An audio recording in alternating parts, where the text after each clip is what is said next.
సునామ సంవత్సర ధనస్సు రాశి ఫలితాన్ని మనం చూద్దాం. ధనస్సు రాశి అంటే మూలా నక్షత్రం 4 పాదాలు, పూర్వాషాఢ నక్షత్రం 4 పాదాలు, ఉత్తరాషాఢ నక్షత్రంలో మొదటి పాదం ధనస్సు రాశిలో ఉంటుంది. మరి ఈ యొక్క ధనస్సు రాశితో పాటు ధనుర్లగ్నానికి కూడా నేను ఈ సమయంలో ఫలాన్ని చెప్పడం జరుగుతుంది. ధనస్సు రాశి వారికి ముందుగా చూద్దాం. ఈ రాశి వారికి ఈ సంవత్సరం గురు, శని, రాహువుల యొక్క బలంగా ఉండుట చేత రాజయోగం అనుభవిస్తారు. అలాగే జీవనం పట్టిందల్లా బంగారమా అన్నట్లుంటుంది. సాంఘికంగా, రాజకీయంగా ఉన్నత స్థితిలో ఉంటారు. గృహంలో మార్పులు వస్తాయి. సాంఘికంగా, రాజకీయంగా ఉన్న స్థితిలో ఉండి నూతన గృహ నిర్మాణం లేదా ఇండ్ల స్థలాలు కొనుట జరుగుతుంది. నూతన వాహన ప్రాప్తి, మీలో గల ప్రతిభకు చక్కని గుర్తింపు వస్తుంది. అనేక సేవా కార్యక్రమాల యందు పాల్గొంటారు. మీ స్వశక్తితో పాటు గ్రహబలం, దైవబలం తోడుగా ఉండి ఆ యొక్క జీవితం ఆనందంగా, ఉల్లాసంగా గడుపుతారు. దూర ప్రయాణాలు చేస్తారు. బంధుమిత్రులతో కలిసి తీర్థయాత్రలు చేస్తారు. దీర్ఘకాల వ్యాధులు ఉన్నవారికి ఈ సంవత్సరం కొంత ఉపశమనం కలుగుతుంది. నూతన కార్యాలకు శ్రీకారం చుడతారు. సంఘంలో గౌరవ మర్యాదలు పెరుగుతాయి.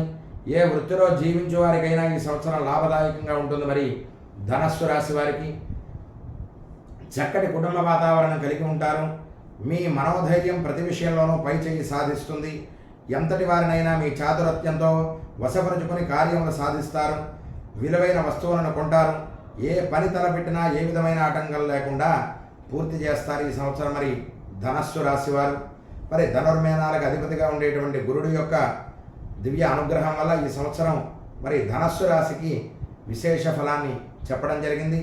మరి ధనస్సు రాశితో పాటు ధనుర్లగ్నాన్ని యొక్క ఫలాన్ని చూద్దాం.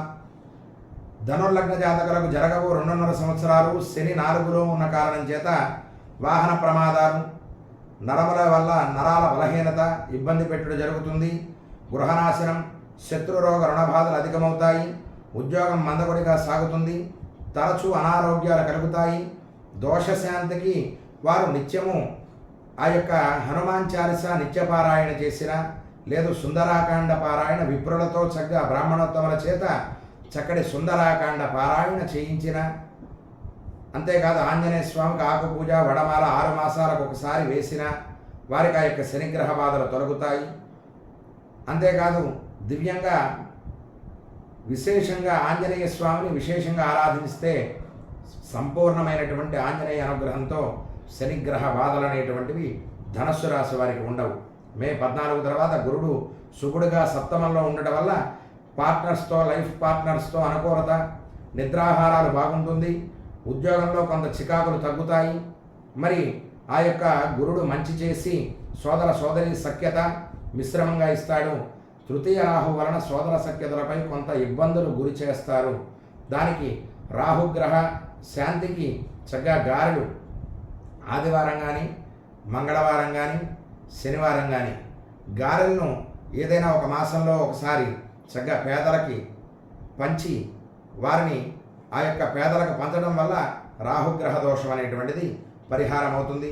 కాబట్టి ధనస్సు రాశి విశేష ఫలాన్ని ఇస్తే ధనుర్లగ్నం కూడా విశేష ఫలాన్ని ఇస్తూ గురుబలం చేత ముందుకు వెళ్ళబోతోంది. కాబట్టి ఆ యొక్క ధనస్సు రాశి ధనుర్లగ్న ఫలాన్ని మరి ఈ సంవత్సరం ఈ విధంగా చెప్పడం జరిగింది.